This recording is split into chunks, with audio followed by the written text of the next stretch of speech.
Hey there, it's Brian Goulet of the Goulet Pen Company and Ink Nouveau. This is a video about the Pilot Plumera. It's not actually a real pen. Basically, all I'm doing is taking and swapping the nibs from a Pilot Prera and a Pilot Plumix. And there you have it, Plumera. This is the Pilot Prera steel nib pen, cartridge converter, pretty solid pen all around. Available in fine and medium in the US.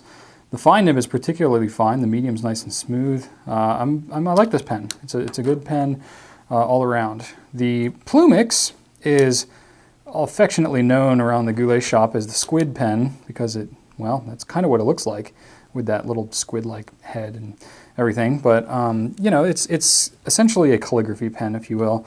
It has a stub nib on it, about a 1 millimeter, 1.1, somewhere around there. It doesn't have an exact designation. It's just the Plumix nib. But you know, it's an inexpensive pen. It's a cartridge converter as well. It does not come with a converter. It comes with a cartridge. But the nib and feed are the same on both pens.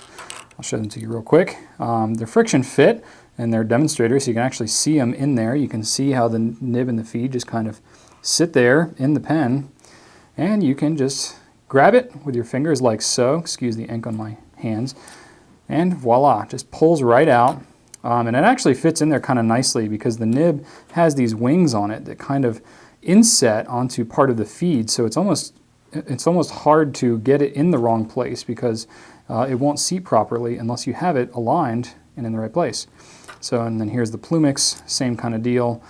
Nib and the feed are identical arrangements on both pens. You can see there how similar they are. You can switch and swap them and whatever, but a Pilot doesn't offer the nibs available apart from the pens, not the steel nibs anyway. They do with the vanishing points, but not in the other pens like the Prera or the Plumix here.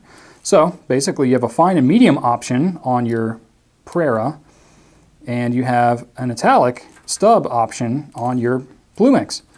So if you want to put an italic nib on your Prera, all you got to do is buy a Plumix. It's a $9 pen.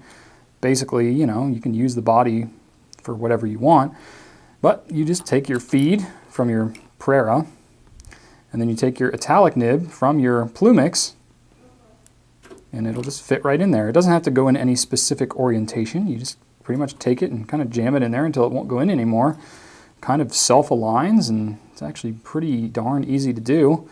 And then you have an italic nibbed Prera. Of course, you know, you're left over with an extra nib and a feed, and you can just go ahead and stick this back on your Plumix.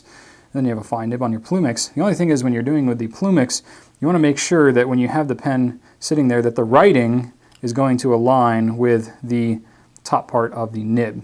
The reason is because there are insets for your fingers right here, and that's how the pen is meant to be held. If you put the nib in a different orientation, it will go in whatever orientation you want, but then the finger grips are going to be all weird and off and stuff like that. So voila, in a couple of minutes, I've just swapped out and put a fine nib on my Plumix and a italic nib on my Prera. If you have any questions or feedback, I'd love to hear what you think. Just post here in the comments. Thanks so much for spending time with me, and right on.